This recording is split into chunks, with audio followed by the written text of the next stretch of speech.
Time అయితే 4:09 అవుతుందండి. Hi అందరికీ, వెల్కమ్ టు మై ఛానల్. ఇప్పుడు ఈ టైంలోనే వంట అయితే స్టార్ట్ చేస్తున్నాను. నిన్న నైటే పల్లీలు అనేవి వేయించి పెట్టుకున్నాను బ్రేక్ఫాస్ట్లో చట్నీ కోసం. రైస్ అనేది కడిగి పెట్టేశాను. లేచిన వెంటనే పప్పు కూడా నానబెట్టేశాను. టీ పెట్టాను ఒక పక్క. మా వారి కోసం వేడి నీళ్ళు అయితే పెట్టాను. జీలకర్ర కషాయం అయితే కాచాను. ఇంత పొద్దున్నే వంట ఎందుకు స్టార్ట్ చేస్తున్నావు అక్క అని అనుకుంటున్నారా? లెంట్ ప్రేయర్స్ అనేవి స్టార్ట్ అయ్యాయి. 40 days లెంట్ ప్రేయర్స్ 5 o'clockకే వర్షిప్ ఉంటుంది. వచ్చేసరికి 6:30, 7 అవుతుంది. ఆ టైంకి వంట అంటే పిల్లలకి లంచ్ కట్టివ్వడం లేట్ అవుతుంది కాబట్టి నేను 4 o'clockకే లేచి వంట అయితే స్టార్ట్ చేశాను. చర్చికి వెళ్ళేలోపు పప్పు కుక్కర్లో వేయడం అయిపోయింది. ఇడ్లీ కుక్కర్లో పెట్టేసి అది కూడా అయిపోయింది నేను వెళ్ళేలోపు. మా వారికి కషాయము, టీ కూడా ప్రిపేర్ చేసి పక్కన పెట్టేశాను. మా వారు రెడీ అయ్యేలోపు ఒకసారి మీకు బయట అయితే చూపిస్తాను రండి. మళ్ళీ ఒకసారి చెక్ చేస్తున్నాను ఇడ్లీ అయిందా లేదా అని.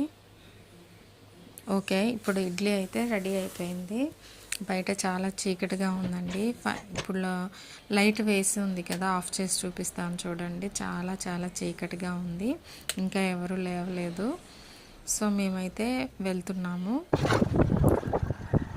మేము వెళ్ళేసరికి మెసేజ్ అనేది స్టార్ట్ అయింది. డైలీ అయితే వెళ్ళాలని అయితే అనుకుంటున్నాము, చూడాలి ఎలా ఉంటుందో.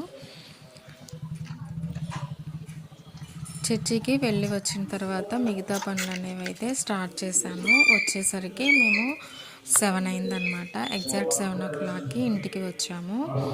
ఇంటికి వచ్చిన వెంటనే పప్పు తాలింపు పెట్టేశాను. ఒక పక్క మా వారేమో టీ వేడి చేసి తనకి నాకు టీ గ్లాసుల్లో పెట్టేశారు.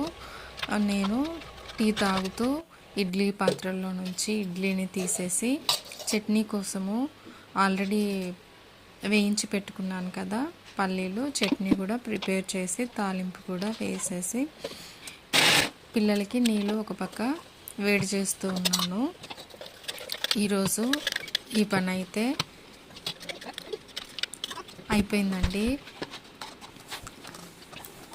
మేము 7కే వచ్చి పిల్లల్ని ఆ టైంకి లేపి హడావిడిగా ఉరుకులు పరుగులతో నేను ఆ పని చేసుకునే బదులు ముందుగానే 1 గంట ముందు నేను లేచి ఏ హడావిడి లేకుండా హ్యాపీగా ఈ పని అంతా అయితే కంప్లీట్ చేసుకున్నాను.